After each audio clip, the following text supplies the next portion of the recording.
pabahay na sinasabi nila, anliu pa. Bayad ka lang ng bayad ng renta. Hindi naman pala mapapasayo. Ay hindi ho yun pabahay. Paupa ang tawag doon. Yung pabahay Kaya ka naman ng mga po. building pagka daw nabayaran hindi na mapupunta sa kanila ang titulo. Opo, kasi po, ganito po yun. Yung Condominium 1, Condominium 2, Ayan. Binondominium 1, Basec Community, San Lazaro Residence, Pedro Hill Residence, at saka San Sebastian Residence. Ito yung mga pabahay, katulad ng Singapore. Kaya lang sa Singapore, may kakayanan na bilhin ng tao. Yung unit, hulugan. Kasi malaki sweldo nila. At kaya nilang magbayad.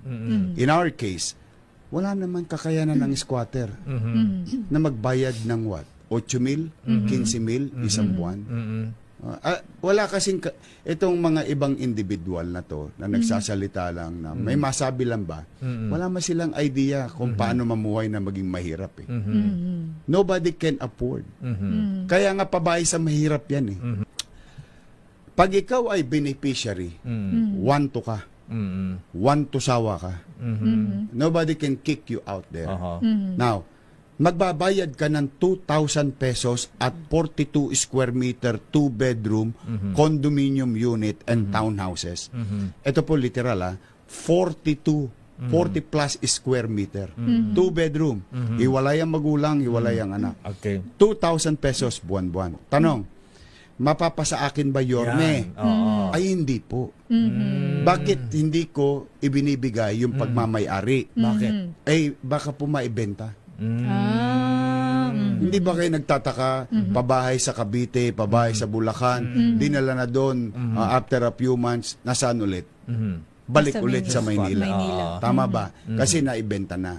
O na-defeat yung purpose ng gobyerno. Ayun, so no logic no nung kuha na kayo Yun yung, bibigyan kaya- titulo para hindi Hindi maaagaw sa'yo, namatay ka, halimbawa, beneficiary ka. The rule on family code, rule of succession, will apply. Ito na ngayon ang maganda, Manong Lakay. Itong hindi nila ikinukwento. Yorme, saan napunta yung 2,000 pesos na binabayad ng pamilyang mahihirap?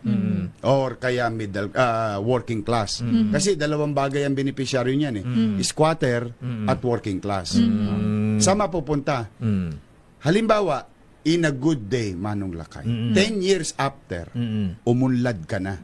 Kasi ang dami mo ng savings Dati, nagbabayad ka ng apartment, 7,000. Ngayon, 2,000 na lang. O dati, mayroon kang extra income na itabi mo pa ngayon. Dati kasi binabayad mo. Alam mo ba, Manong Lakay, Stella, kahit sa squatter, boarding space, 2,000 pesos. Oh, talaga. Ganun talaga ganun naman kami nung araw pa ngayon, after 10 years, gusto mo nang umalis. Ibabalik mo na sa syudad ng Maynila. Yung unit. Ibabalik ko naman sa iyo lahat ng 2,000 mo. Yun na ihulog, ibabalik. Ayun. Para Yung palang alkansya ito. May bahay ka na. Tinuruan ko lang na walang libre sa gobyerno. Ang pamumuhay ng tao sa pangkalahatan, sa mundo, sa pangkalahatan. Hindi lang tayo mga Pilipino. Tayo ay may obligasyon sa ating sarili at sa ating pamayanang kinabibilangan.